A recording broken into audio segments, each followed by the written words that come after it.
Dogecoin. YOLO! What's going on, guys? Doge here, and today I want to talk about something special, man. I want to talk about something special. Before we get into it, please hit the like button, subscribe button, notification bell, and all that good stuff so you don't miss any more of my future videos. And let's get right into it. So I want to talk about Squidgrow today, right? Squidgrow. Funny name, interesting name. Why is that name the choice that was made for this token? I will get into that as well. But solid team, solid token, solid project. You know what I mean? Like I just I've actually partnered with them as well. You know, after a lot of weeks and weeks of talks of back and forth, this is a project that I am willing to bet. I'm willing to put, you know what I mean, my face behind. I'm willing to actually support this project because of everything that I've seen and kind of what I want to share with you guys in this video today, right? So let's get into it. If you guys don't know, Squidgrow token is actually founded by Ship Toshi. Who is Ship Toshi? Let me give you guys a really quick, brief introduction into who Ship Toshi is. So, Ship Toshi, nice guy, good dude, solid dude. He's been in crypto for a minute since, you know, the early 2010s. He was in a Bitcoin heavy early on. He actually had a ton of Bitcoin at one point, and he still does.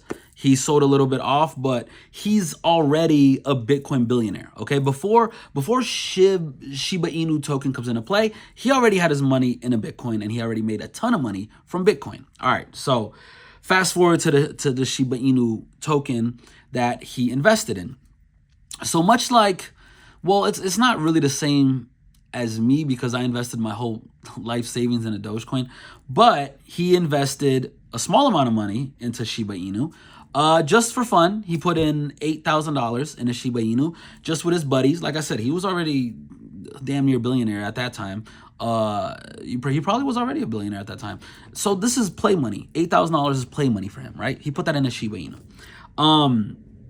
And he was actually in the news the following year. He did that. He was probably one of the first people to hold Shiba. And then like he lost his phone or wallet or something and forgot all about it. And sure enough, the next year Shiba goes crazy and his $8,000 turns into $5.7 billion. Okay, so this was all over the news. I remember reading the articles, the headlines on this. It was pretty intense, pretty crazy. And then obviously what I did with Dogecoin was $180,000 into $3 million.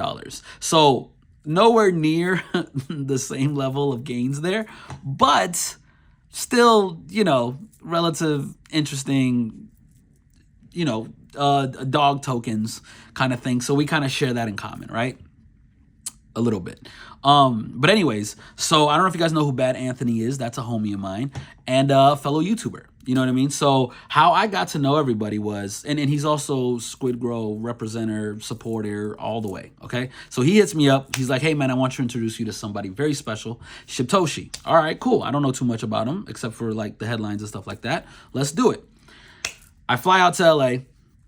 I meet up with everybody, sit down, talk, have a chat, and just have like a homie session. Like we're chilling, we're talking, we're just hanging out. I'm telling him a little bit more about myself, about my background. He's talking a little bit about himself, about his background. And we're just kind of, you know, sharing stories and just getting to know each other as people. And then he talks to me about Squidgrow. And I'm like, bro, like, why did you name it Squidgrow? Like, talk to me. Like, why is this the name? And sure enough, he tells me the reason why it's even called Squidgrow is because back then, obviously Squid Games was a big thing.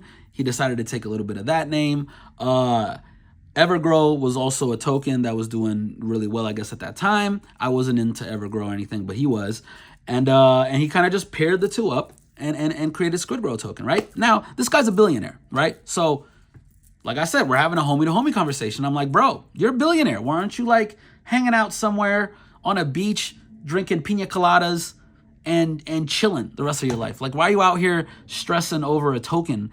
And you know, all the issues that go with making a token. There's ups and there's downs, there's roller coaster rides, there's people, there's accusations, there's FUD, there's the good times, there's the bad times, there's the ups, there's the downs. Why are you putting yourself in this mix when you don't have to? You're already a billionaire. So he tells me that a lot of the times when he would get into maybe his little degen plays, or he would invest in tokens, or his friends and family would invest in tokens, they would lose money, right? They'd either be a rug or a honeypot or a scam or something like that. So what he wanted to do was create a safe project, a safe token that he could put all of his efforts and energy in, and all of his friends and his family could buy into it, and it would be successful. It'd be a successful project that they could be a part of. That's the whole point. That's the reason why. It's kind of giving back to the space in a way that gave so much to him. You know what I mean? From a crypto standpoint. So I was like, okay, that's like a really noble reason to do this. And the funny thing is, I feel like a lot of people in crypto get such a bad rep just because it's crypto, man. Like, there's so many bad apples in crypto that, like, it kind of gives everybody a bad rep sometimes. And so I guess a lot of the FUD that they've gotten, you know, over the past year has been, why would this guy who's already a billionaire want to help people? That doesn't make any sense. If that's the most FUD you can give me, is why does someone with a bunch of money want to help people? Get out of here. Get out of here. If that's all you got, get out of here, right? Because they're pretty transparent everything. Like, everything they do is on chain. Everything they do, they show to the community. They're transparent and they're honest about everything. So I was like, all right, cool. So like over the next following weeks, I looked into the project. I looked into the token. I saw, okay, this was created, you know, June 18, 2022 on the BSC chain, which is the Binance Smart Chain. Even though Ship Toshi prefers Ethereum, they launched on the Binance Smart Chain because they kind of wanted to build up a reputation, right? Like, as soon as a coin launches, nobody really knows the team behind it outside of what we tell them or outside of what they tell them. And you're just kind of going off of that, right? So they wanted to build and create this reputation. And that's what they did. They've had the coins have been out, the tokens have been out for over a year, right? Over a year now. And they recently got on Ethereum and transferred everything over. So not transfer everything over, but created a bridge so that if you wanted to buy it on Ethereum, you could. And if you wanted to keep it on Binance Smart Chain, you could too. They actually have 2 different liquidity pools, which, you know, that's actually a bonus because a lot of projects just share the same liquidity pool. So that's a good thing.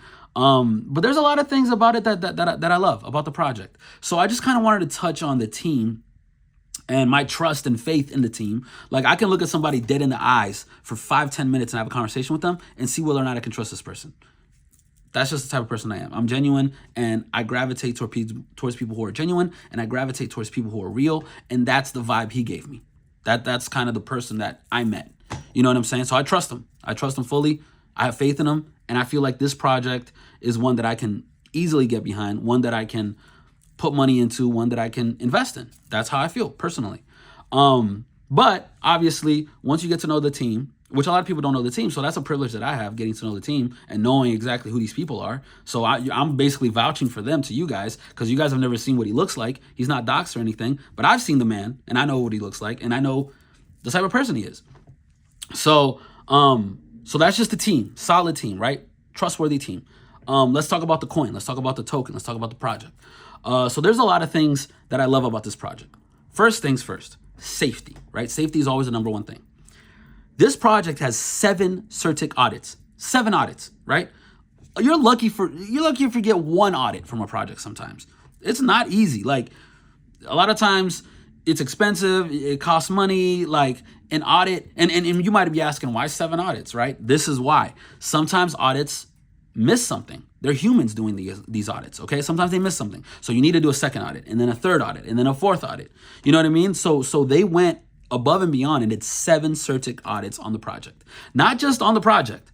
I'm gonna tell you guys exactly what these audits were on as well on top of that. So again, 7 CertiK audits under the belt. The bridge is audited. The Binance to Ethereum bridge is audited. Okay, the SGS, which is the swap that they have, the Squidgrow swap, is also audited. The trade-in and initial liquidity offering is also audited. The original Squidgrow OG contract is also audited. They also have staking, which is cool. And the staking contracts are also audited. You know what I mean?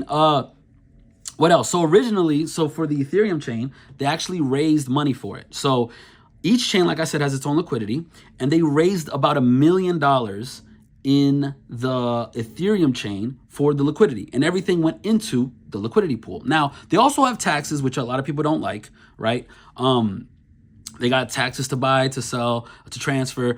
All of these taxes go right back into the liquidity pool, which is super cool. Now, they also have a new NFT project coming out, and I'll touch on that in a little bit. But something else that I'm super excited about is this exchange that they're creating, right? Squidgrow Exchange, SGX, okay?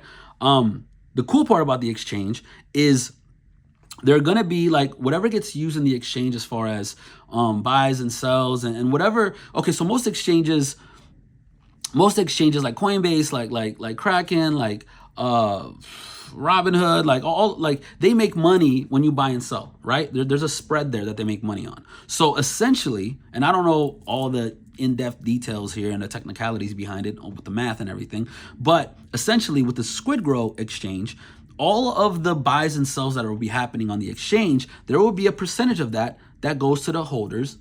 Is it goes to the holders, or it either goes to the holders or goes into the liquidity pool? I think it goes into the liquidity pool. Don't quote me on that, but it's one of those things. But in any case, that makes the chart more strong, right? It makes it stronger. That helps all the holders of Squidgrow. That just overall makes the project better. So everything that they do with Squidgrow, which I really like about this, is how do we bring value to our holders? How do we bring value to this project? And that's just another one. They got the swap, they got the exchange coming up, and they also have this NFT project. So they partnered with Mike S. Miller, I think I'm saying that correctly, from DC Comics and Marvel, and he also worked on Game of Thrones. And they partnered with him for a 10K project, right? So 10,000 pieces for the Squidgrow project. Now, the cool thing about this project, and something that I've never seen done before, is that they also, well, Ship Toshi did this himself with his own money. He went out and he bought a bunch of blue chip NFTs. So we're talking mutants, we're talking moonbirds, we're talking all of the big doodles. I don't know if it's doodles, but the big ones, right? He went and bought like, I don't know, $300,000 worth of these. And essentially the NFT project that they're creating is going to be an image, right? Like a PFP image. And that image is going to be holding a photograph of one of these blue chip cryptos. So let's say it's a mutant, right? So you'll have the original NFT of Squidgrow, right, for their project. And that will be holding, in the image, it'll be holding like a Polaroid picture of a blue chip NFT. So let's say a mutant, right? So that way, when you buy the Squidgrow NFT, you're actually getting 2 NFTs for the price of 1. That's pretty dope. That brings value to the holders. That brings value to the people invested in Squidgrow. I thought it was a genius idea, and I think it's going to be dope when it gets launched, when it's released. So yeah, these are just a few things that like really stood out to me. I also want to do other videos where I kind of go in depth, whether it's on the NFT marketplace or it's on SGX, where I'm actually going through numbers and everything. The SGS swap, the bridge. There's so many elements about Squidgrow that I like, the staking, that I kind of want to like dive into them individually a little bit. But this was kind of like a brief overview of everything. And like I said, me being introduced to the project, me partnering with Squidgrow, me meeting the founder, my thoughts on it, my vibes from our original meeting, what I think about this project. And yeah, and I feel like it's a safe bet, at least for me personally. You know, I can't tell you guys what to do, but I'm just basically reviewing the project and telling you guys a little bit about it. But yeah, it's something I'm super excited about. And I'm in full support. You know what I mean? I've already announced that we've partnered, and I'll be talking about Squidgrow a lot here over the next year. And yeah, just super excited about the project. A lot of people knew about this before I even did, you know what I mean? And are super like gung-ho about it. They've been here since the BSC chain days, you know what I mean? And now some of them have crossed over to Ethereum, some of them stayed, you know, on the Binance Smart Chain, and that's fine. But yeah, I've only seen good things about Squidgrow all over the internet. And yeah, you guys should look into it. Look it up, see what you think. Look up Ship Toshi, see what you think about him. Like, just kind of, you know, do your own due diligence, do your own research on it. I'm just here spreading awareness about the project and telling you exactly why I like it. So yeah, yeah, that's pretty much it for this video. It's a little bit long-winded, I guess. I was trying to make it shorter, but you know, there's just so much to talk about. But we can go into my portfolio now. And like I said, I've been slowly moving my Dogecoin out of Robinhood.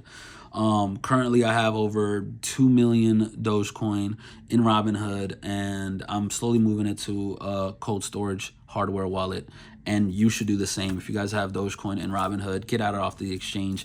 Not that I'm scared that something's going to happen to Robinhood or anything like that. I think Robinhood's pretty safe, to be honest. Like, in my genuine opinion, I think Robinhood is probably one of the safer exchanges, because it's actually a stock exchange first, and then it also has crypto, right? Versus a crypto only exchange, which is a little bit more riskier, I think, in my opinion. But yeah, move it out of Robinhood if you have it in Robinhood. I have videos about, you know, cold storage and hardware wallets. You guys could check those out. But yeah, that's pretty much it for this video. We'll jump into my portfolio, and yeah, I'll catch you guys on the next video. Finger guns. Okay, so my Robinhood portfolio is not looking really good today, so I'm not gonna show it to you guys. Maybe I'll show you next time. Remember, this is entertainment purposes only. I am not a financial advisor. This is not financial advice. Make sure you do your own due diligence, your own research before investing in the stock market or in the cryptocurrency marketplace, because things can be very volatile. And maybe my portfolio looks better next time, and I'll show it to you guys next time. Have a good one. Peace.